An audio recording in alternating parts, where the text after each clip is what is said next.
Salut, moi c'est Leslie ou Libébule. Je fais de la polymère depuis 2015 et sur ma chaîne tu trouveras des tas de tutos créatifs. Si tu veux t'améliorer encore plus, tu peux toujours devenir une bulle en cliquant sur le bouton s'abonner puis rejoindre.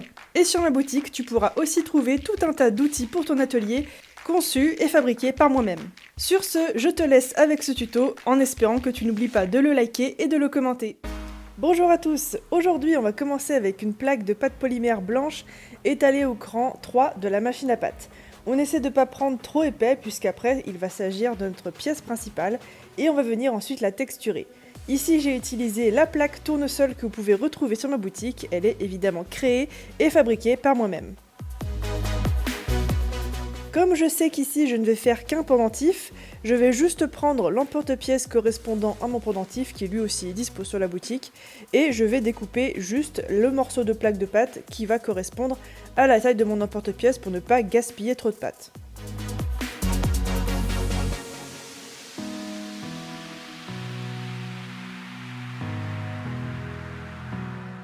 Après ça, je vais ensuite venir prendre des encres à alcool, mais si jamais vous n'en avez pas, vous pouvez utiliser des pastels secs, ça peut aussi très bien marcher.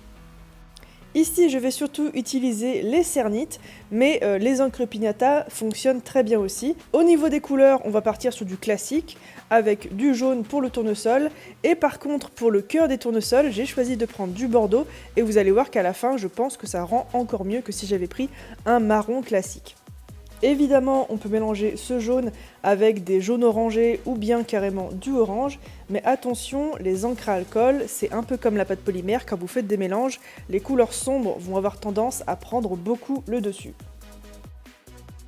Le but ici va être de laisser les encres à alcool s'infiltrer dans tous les petits creux, donc on n'hésite pas à en mettre de partout. Et évidemment, une fois qu'on aura fait notre mélange, qu'on aura bien étalé l'encre à alcool de partout, on va laisser sécher correctement avant de passer à la suite.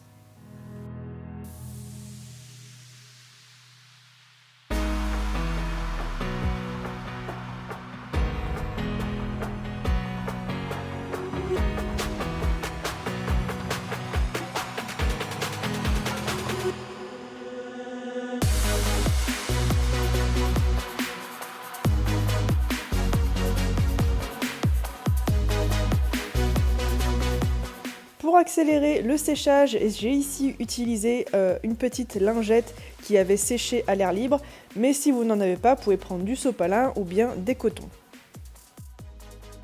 Notre pâte est encore crue et nos encres sont bien sèches. On va pouvoir passer à la sublimation, entre guillemets. C'est une étape totalement optionnelle, vous n'êtes pas du tout obligé de faire ça. Sachez que juste avant, j'avais essayé aussi avec des micas à la place des paillettes. Mais évidemment, l'humidité un petit peu de la pâte à cause des encres à alcool va faire que le mica va devenir un petit peu translucide. Ça peut donner un effet assez sympa, mais ici je voulais un brillant un petit peu plus marqué, mais sans trop que ce soit un petit peu flashy. Les micas ont un petit peu ce défaut de rendre un petit peu trop girly tout ce qui est avec des micas. Donc j'ai décidé ici d'utiliser des paillettes de différentes tailles et je vais essayer de les insérer un petit peu dans les creux de ma pâte polymère.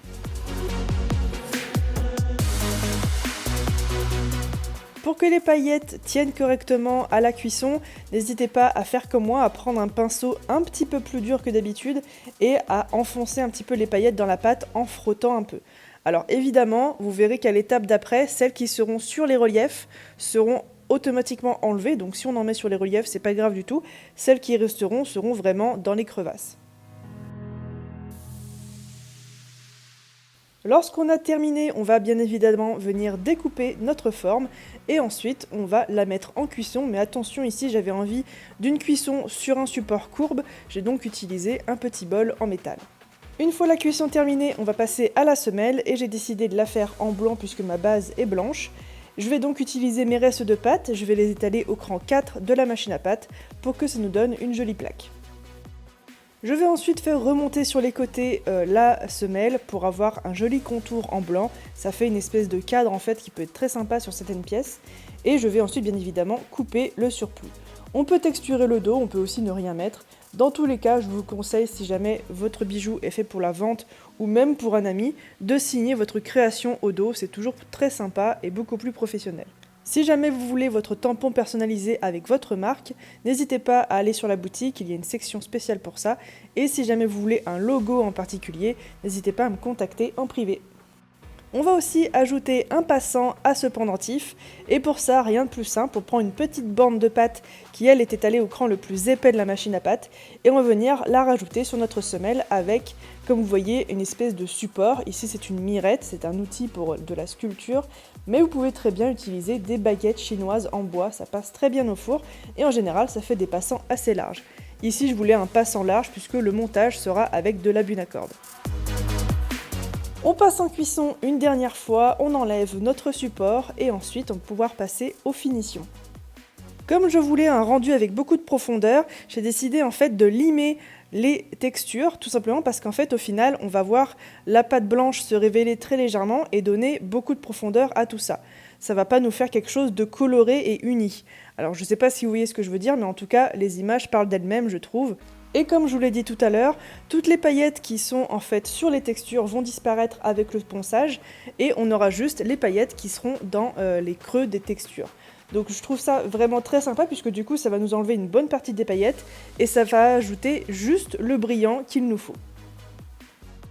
Pour le papier à poncer, n'hésitez pas à y aller directement avec du gros grain, puisqu'ici on s'en fiche un peu de rayer la création, puisque après je vais résiner. Donc ici c'est du papier 240, c'est du P240, donc n'hésitez pas à prendre le même si vous voulez que ça ponce réellement bien votre création. Et comme vous voyez, ici je me suis beaucoup aidée de mon petit support en métal pour pouvoir tenir la création au dos.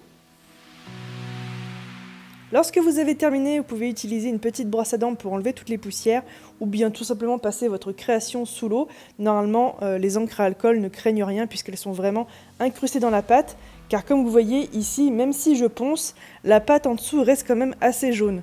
Donc voilà, c'est l'encre à alcool avec la pâte blanche qui fait cet effet-là. C'est qu'en fait, les encres à alcool sont tellement pigmentées qu'en fait, la pâte blanche va vraiment prendre la pigmentation même sous certaines couches. Donc on peut y aller vraiment franco au niveau du ponçage.